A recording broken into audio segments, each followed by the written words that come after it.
A palavra de Deus não está algemada, mas muitos corações estão. 2 Timóteo capítulo 2, versos 8 e 9. Lembra-te de Jesus Cristo, ressuscitado dentre os mortos, descendente de Davi, segundo o meu evangelho, pelo qual estou sofrendo até algemas como malfeitor. Contudo, a palavra de Deus não está algemada. Essa epístola, ela é incrível, uma das minhas favoritas, e ainda mais porque Paulo escreveu ela em sua velhice, ou seja, ele já era experiente de ser um episcopo na igreja, e ele também já era bem sofrido. Ele tinha passado por toda a experiência de ver apostasias dentro da igreja e de ver coisas acontecendo no Evangelho do Senhor, e ainda tinha experiência com a palavra de Deus e profecias. Quando uma pessoa está sob decreto de morte, ela acaba tendo a responsabilidade de falar coisas importantes. Ela tem a incumbência de deixar uma mensagem importante para os seus filhos, para as pessoas que vão continuar vivas. E Paulo, sendo um episcopo da igreja, estava sob sentença de morte, e ele até fala sobre isso na carta. Então as revelações que se encontram nessa carta são extraordinárias. O próprio Espírito do Senhor tomou o apóstolo Paulo aqui no fim da sua vida, sobre sentença de morte, para deixar várias mensagens reveladoras e mensagens ocultas nas entrelinhas, para que essa epístola virasse um estudo escatológico. Veja, se o apóstolo Paulo disse que a palavra de Deus não está algemada, será que um dia ela estaria? E se um dia a palavra de Deus haveria de estar algemada, quando que ela iria sair das prisões?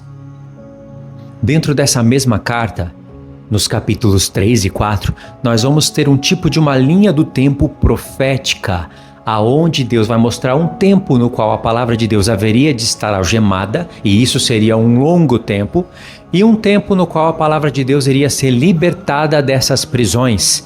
Tudo aconteceria pela permissão de Deus. 2 Timóteo capítulo 3, dos versos 1 ao 13.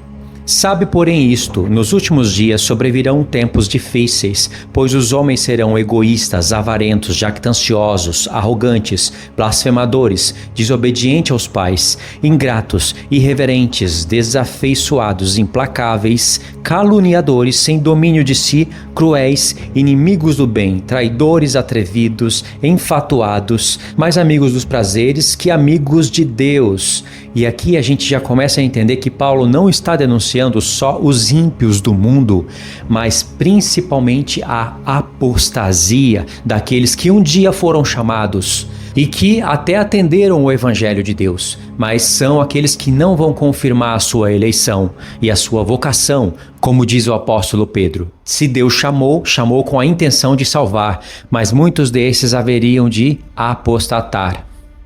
Olha como o verso 5 prova o que eu estou falando, que o apóstolo Paulo está falando de uma apostasia da igreja em uma linha do tempo. E não seria muito tempo distante do tempo que ele escreveu essa carta. Verso 5. Tendo forma de piedade, negando-lhe entretanto o poder, foge também destes, pois entre estes, ou seja, aquela lista de cima, são estes aqui. Entre estes se encontram os que penetram sorrateiramente nas casas e conseguem cativar mulherinhas sobrecarregadas de pecados, conduzidas de várias paixões, que aprendem sempre e jamais podem chegar ao conhecimento da verdade. Olha o termo profético, mulherinhas. São igrejas.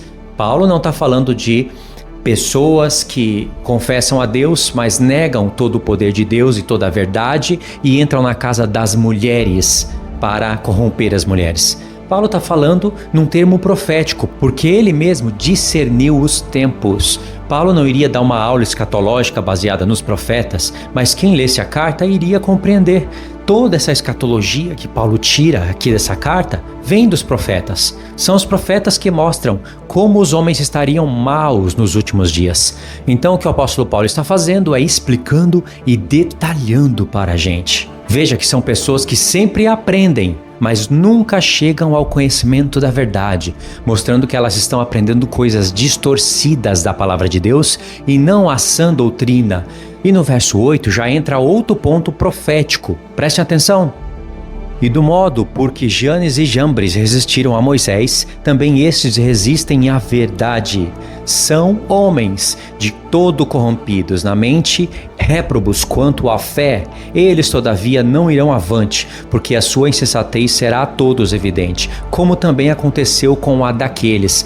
Paulo trouxe a história do Êxodo, a história de Moisés contra Faraó, contra as falsas testemunhas de Faraó. Ou seja, tem duas testemunhas do bem lutando contra as testemunhas do mal, em um império que foi do passado, mas ele volta no futuro, como está no Apocalipse capítulo 12, o Egito revivido. Só que é o Egito revivido com o poder da Síria, com o poder e arrogância da Babilônia, com os pés fortes da Pérsia, com a velocidade da conquista do mundo inteiro da Grécia e com o mesmo poder de ferro e de destruição do Império Romano, com o poderio da sétima cabeça. É disso que Paulo está falando aqui, resumidamente. É a união dos poderes da besta da terra com a besta do mar. Olha o conselho que o apóstolo Paulo dá para Timóteo e que serve para toda a igreja do tempo do fim. Tu, porém, tens seguido de perto o meu ensino, procedimento, propósito, fé, longanimidade, amor, perseverança, as minhas perseguições e os meus sofrimentos, quais me aconteceram em Antioquia, Icônio e Listra, que várias perseguições tenho suportado, de todas, entretanto, me livrou o Senhor. Ora, todos quantos querem viver piedosamente em Cristo Jesus serão perseguidos. Mas os homens perversos e impostores irão de mal a pior, enganando e sendo enganados. Isso é tanto com os ímpios, aqueles da besta do mar, como com os falsos profetas da besta da terra. Eles enganam, mas também serão enganados. E eles não vão avante. Eles vão prosperar por um certo tempo, mas a sua insensatez será conhecida por todos. Vou ler dos versos 14 ao 17 e pontuar esse capítulo no tempo profético para vocês. Verso 14. Tu, porém, permanece naquilo que aprendeste, de que foste inteirado, sabendo de quem o aprendeste, e que desde a infância sabe as sagradas letras que podem tornar-te sábio para a salvação pela fé em Jesus. E aqui eu vou trazer uma revelação para vocês conferirem no grego. A palavra que diz sagradas letras não está traduzida corretamente. Em Romanos 1, verso 2, quando Paulo está introduzindo a carta, esse termo Sagradas Escrituras aparece novamente, só que dessa vez está traduzido corretamente, conforme no grego. Romanos 1, verso 2, o qual foi por Deus outrora prometido por intermédio dos seus profetas nas Sagradas Escrituras, com respeito ao seu Filho. A palavra sagradas aqui é hagios, sim, de santo, hagios, aí tá certo. Sagradas Escrituras, que a palavra aqui é graphe. Agora, as Sagradas Escrituras de 2 Timóteo 2, ali é outro termo. A palavra sacerdote no Novo Testamento, ela tem dois termos em gregos. Um é hiereus. Por exemplo, eu estou lendo aqui Atos 4, verso 1. Falavam eles ainda ao povo quando sobrevieram os sacerdotes. Aqui está hiereus. É quase a mesma palavra que está lá em 2 Timóteo para falar de Sagradas Escrituras. Aqui, hiereus é sacerdotes, e tem outro termo para sacerdotes que é arquiereus. Arque é cabeça, é como cabeça dos sacerdotes.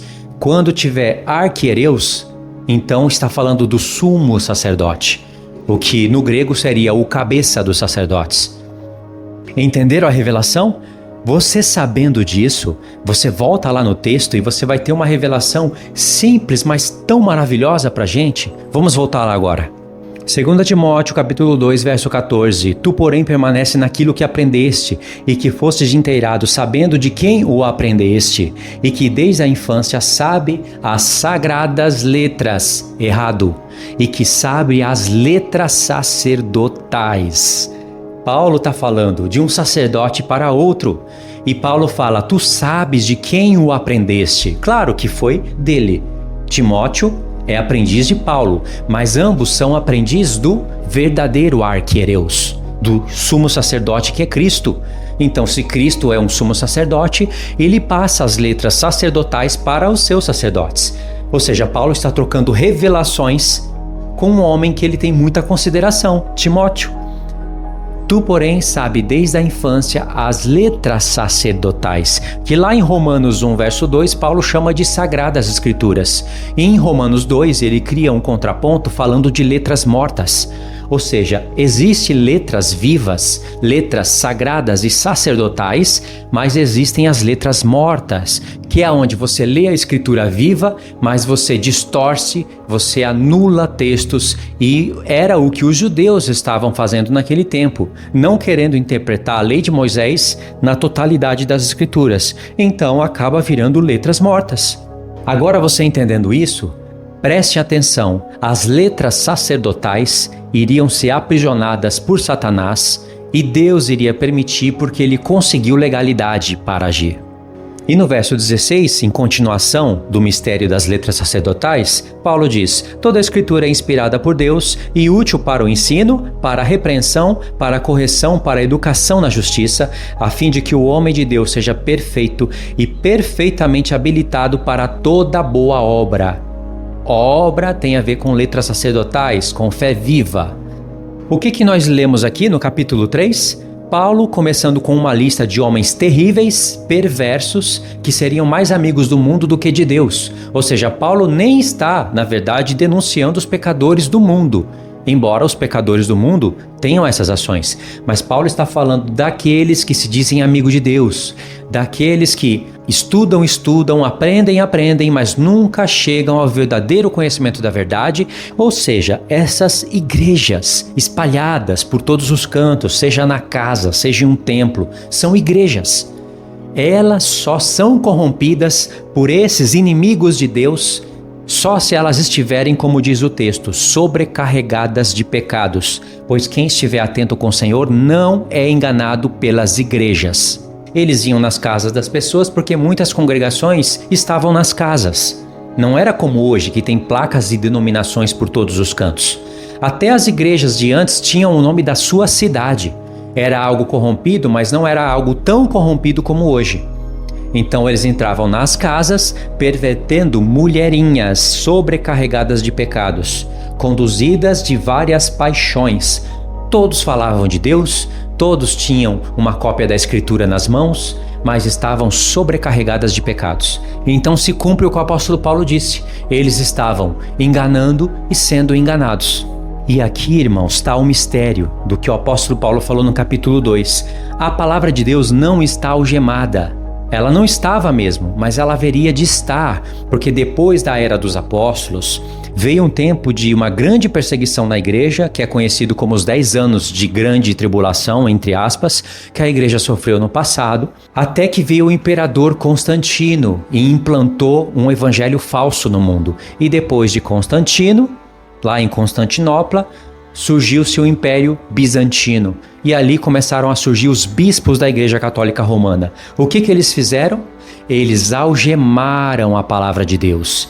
E aí tudo o que Paulo está falando no começo desse capítulo, sobre homens egoístas, avarentos, jactanciosos, arrogantes, blasfemadores, desobedientes aos pais, ingratos, irreverentes, desafeiçoados, implacáveis, caluniadores, sem domínio de si, cruéis, inimigos do bem, traidores, atrevidos, afetuados, mais amigos dos prazeres que amigos de Deus, tendo forma de piedade, como a Igreja Católica Romana, negando-lhe, entretanto, o poder da piedade.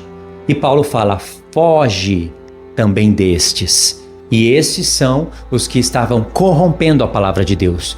Ou seja, chegou um momento em que a Igreja Católica sequestrou a palavra de Deus e a aprisionou por 1200 anos, que foi o tempo que durou o Império Bizantino, o reino que mais durou nessa terra. Mas haveria de chegar um tempo em que a palavra de Deus iria sair das algemas da Igreja Católica Romana. E isso está no capítulo 4. Martinho Lutero, ele foi uma vela acesa no escuro. Ele poderia até se tornar uma menorá, mas ele se corrompeu e ele colocou no mundo, através de João Calvino, um evangelho adulterado. Depois deles, da Reforma, vieram outras seitas, como Adventistas do Sétimo Dia, os Mormons. Essas são as principais, mas tem outras, que adulteraram a palavra de Deus, começaram a engrandecer os cabeças das suas seitas e começaram a escrever muitos livros que deturpam a palavra de Deus. E não é sem motivo que entre esses não se encontram as doutrinas de Deus. Que doutrinas? As doutrinas que restauram toda a palavra de Deus e que preparam o povo para o fim. Quais são elas? As 7 festas do Senhor, elas não são pregadas nessas seitas. As 2 casas de Israel, elas não são conhecidas dessas seitas. A transição das alianças, ela é distorcida principalmente pela reforma. E o reino milenar, que também é distorcido pela reforma. Ou seja, pelo menos esses 4 pilares do evangelho, eles não estão nessas seitas. E por quê? Porque a palavra de Deus não foi revelada para eles. E ainda assim, a palavra de Deus estava em processo de soltura. Há um processo em que a palavra de Deus estava livre e foi acorrentada de pouco a pouco. Satanás não acorrentou tudo de uma vez. Também haveria de ter um processo de soltura das Escrituras. Quando Deus começou a libertar a palavra de Deus da Igreja Católica, Satanás arrumou um plano com a reforma para conseguir ainda aprisionar a palavra de Deus e mascarar de livre, de reforma, de liberdade, dando a entender que agora as coisas foram restauradas, mas nós sabemos que não é verdade. Os adventistas vieram com esse mesmo slogan: nós somos a verdadeira igreja. Assim também os testemunhas de Jeová: nós somos o salão do reino, nós somos o verdadeiro povo de Deus na terra pregando a restauração. Entretanto, nós sabemos que eles não ensinam as coisas que restauram a palavra de Deus. É um estado bem melhor do que era na Igreja Católica Romana, mas ainda a palavra de Deus estava em tempo de soltura. Eu não estou dizendo que não existe filhos de Deus nessas seitas, e se existem, eles vão sair de lá, mas essas seitas, elas não têm a palavra de Deus em liberdade pura nas suas mãos. Quando Deus começa a levantar homens que começam a pregar esses 4 pilares do Evangelho, são os 4 principais, mas tem outros 3. E começam a falar das promessas de Deus, não engrandecendo cabeças de seita, não envolvendo o povo em leituras de livros extra-bíblicos, onde as pessoas gastam mais tempo lendo os livros dos cabeças da seita do que os livros dos profetas. Aí sim Deus começa um tempo de restauração. Aí você percebe a palavra de Deus solta e livre. E aí Deus não permite mais Satanás acorrentar a palavra de Deus. Pelo menos até enquanto não chegar o 8º rei. Porque quando chegar o 8º rei, na verdade já começa no tempo da 7ª cabeça, a palavra de Deus será mais uma vez aprisionada. Mas logo ela será solta. Ela será aprisionada por pouco tempo, mas ainda assim ela vai ser pregada. Quando a palavra de Deus ela é solta das garras da Igreja Católica Romana, Satanás então começa a corromper os corações. Ele não pode mais aprisionar a palavra de Deus, não consegue mais barrar a palavra de Deus de chegar às nações, já que Deus já deixou Satanás desfrutar disso por um tempo. Agora o testemunho foi dado, agora Deus quer que a palavra de Deus seja divulgada para povos, línguas e nações por intermédio da internet. Então o que Satanás tem que fazer? Mudar o plano. Ele tem que se atualizar e aprisionar os corações. Então ele tem que colocar ministros de Satanás transfigurados em ministros de Cristo para corromper a palavra de Deus que não está mais algemada. E isso está no capítulo 4. Lembrando, capítulo 2, Paulo dá a dica: a palavra de Deus não está algemada. Eu estou, mas a palavra de Deus não. No capítulo 3, nós vemos um tempo em que a palavra de Deus, de pouco a pouco, iria ser aprisionada nas mãos da Igreja Católica. E no capítulo 4, nós temos realmente o nosso tempo, o tempo do fim, onde a palavra de Deus está solta. Ora, isso significa que a sã doutrina haveria de ser restaurada. E ela não é restaurada de uma hora para outra, precisa de anos. Séculos não, porque nós não temos mais esse tempo. Mas nós precisamos de anos. E a palavra de Deus já está em processo de restauração. E então chegamos no tempo do fim. Capítulo 4. Conjuro-te perante de Deus e Cristo Jesus, que há de julgar vivos e mortos pela sua manifestação e pelo seu reino. Ou seja, trouxe aqui a vinda do Senhor Jesus. Então aqui nós estamos perto do tempo da grande tribulação.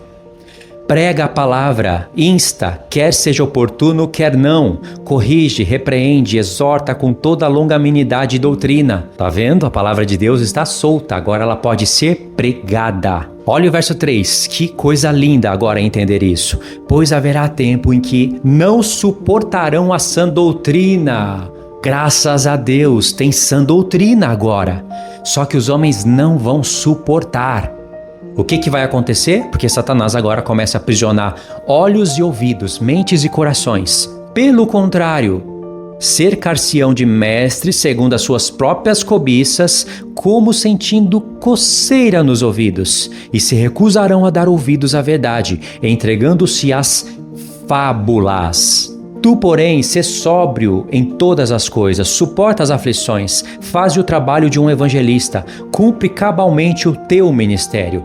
Irmãos, aqui primeiramente, Paulo falando com Timóteo, Timóteo falando para a igreja, mas nós sabemos que é o Espírito de Cristo falando com os Paulos, com os Timóteos e com as igrejas do tempo do fim. Verso 6, quanto a mim, estou sendo já oferecido por libação e o tempo da minha partida é chegado. Já agora a coroa da justiça me está guardada, a qual o Senhor, reto juiz, me dará naquele dia, e não somente a mim, mas também todos quantos amam a sua vinda. Tempo de sã doutrina, tempo de falsos mestres, tempo de homens seguindo falsos mestres e não querendo dar ouvido à verdade, mas se entregando às fábulas, sentindo coceiras nos ouvidos quando a sã doutrina é pregada.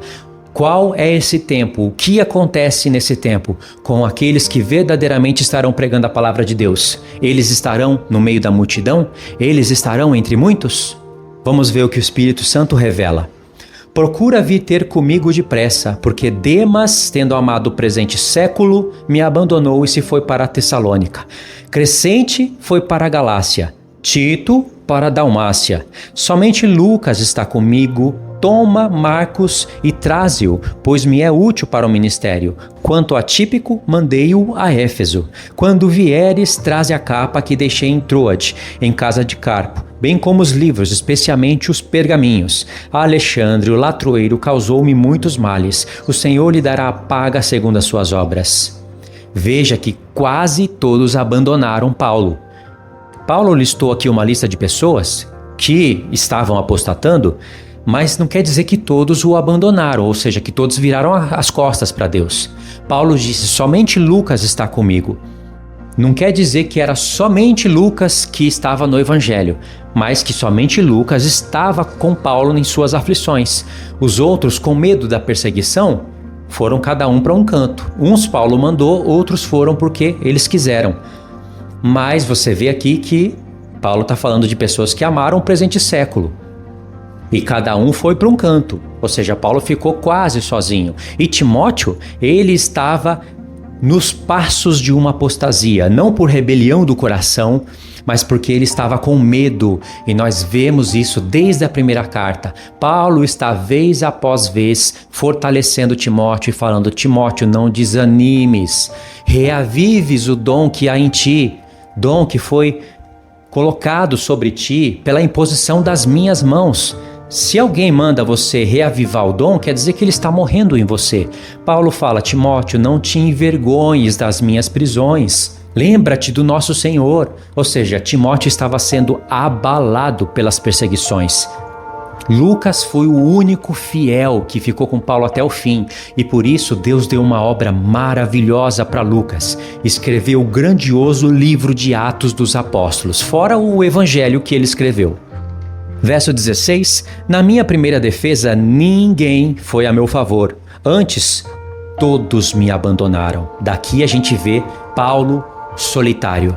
Que isto não lhe seja posto em conta, mas o Senhor me assistiu e me revestiu de forças, para que, por meu intermédio, a pregação fosse plenamente cumprida e todos os gentios a ouvissem, e fui libertado da boca do leão. O Senhor me livrará também de toda obra maligna e me levará a salvo para o seu reino celestial. A Ele glória pelos séculos dos séculos. Amém.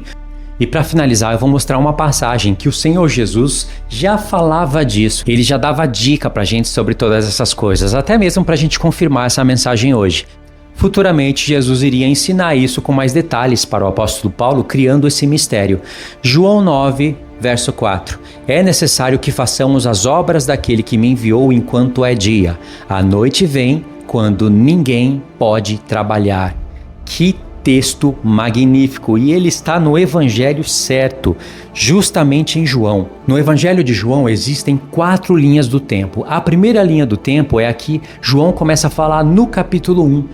É mistério, eu vou falar aqui só por cima mesmo, em um outro momento eu vou contextualizar isso para vocês, falando todas essas coisas novamente com mais detalhes. No capítulo 1 e no capítulo 2 nós temos uma linha do tempo de 4.000 anos. E, misteriosamente, nós temos um terceiro dia apontado por João, onde acontece uma festa de casamento. Somando mistérios com mistérios, nós temos aí os 7 dias da criação e a festa dos tabernáculos nesse terceiro dia, que seria 3 dias após o 4º milênio, ou seja, o terceiro milênio é o 7º milênio. E dentro desse mistério, nós temos essa questão que o próprio Senhor Jesus está dizendo: trabalha enquanto é de dia, porque a noite vem quando ninguém pode trabalhar. Nós vamos ter 3 dias proféticos dentro do Evangelho de João e 2 dias e 2 noites proféticas, ou seja, 2 tempos de trevas. O primeiro tempo ele é muito longo, é onde Deus deixou mais corda para Satanás trabalhar. Então Satanás trabalhou em um tempo de trevas. A era de trevas já começou com Constantino, justamente quando a perseguição à igreja acaba. E essa era de trevas, ela passou o tempo da reforma, ela passou pela igreja adventista, ela passou pelos testemunhas de Jeová, ou seja, é um dia comum de trevas, onde o sol vem surgindo de pouco a pouco e a luz do dia vai brilhando até chegar dia perfeito. É um Provérbios que eu estou citando. Então, no tempo da reforma, ainda era trevas, só que o sol estava começando a surgir. Essa é a primeira noite profética. E o sol, irmãos, já chegou. Agora nós estamos em um dia que podemos ver as coisas. Nós estudamos o Apocalipse e entendemos. Nós vemos a Bíblia em 3D. Só que assim como o sol nasce, ele também se põe. E o sol vai se pôr mais uma vez. Quando a 7ª cabeça da besta estiver concluída e o 8º rei surgir, o sol vai se pôr, mas vai ser por pouco tempo. Então, a segunda noite profética, ela dura apenas 42 meses. Nós podemos até estender um pouquinho mais, 7 anos, porque são 7 anos de tribulação, mais 3 anos e meio de grande tribulação. Então essa é a segunda noite profética. Aí quando chega o terceiro dia, já é um dia pleno, sabe por quê? Vai se cumprir o que está em Malaquias 4. As pessoas vão se lembrar da lei de Moisés, Deus enviará o seu servo Elias e o sol da justiça irá nascer quando Jesus vier sobre as trevas. É lindo entender isso, não é? Eu sei que muitos de vocês não entenderam essa questão da linha do tempo, dos milênios que eu falei no Evangelho de João, mas justamente está no Evangelho de João. E no capítulo 8 nós temos essa grande dica do Senhor Jesus que acaba confirmando tudo o que o apóstolo Paulo escreveu na sua última carta. Perfeito, não é? Então, deixa nos comentários o que vocês entenderam do vídeo. Eu queria saber, queria pedir para você compartilhar esse estudo também, para você se inscrever no canal, assim você vai me ajudar. Aproveito também aqui para agradecer de todo o coração as pessoas que têm contribuído na minha vida. As pessoas que estão nos grupos do WhatsApp, ajudando voluntariamente o meu trabalho. Deus vai retribuir todos vocês, não somente com as coisas literais que vocês precisam, mas também com as coisas espirituais.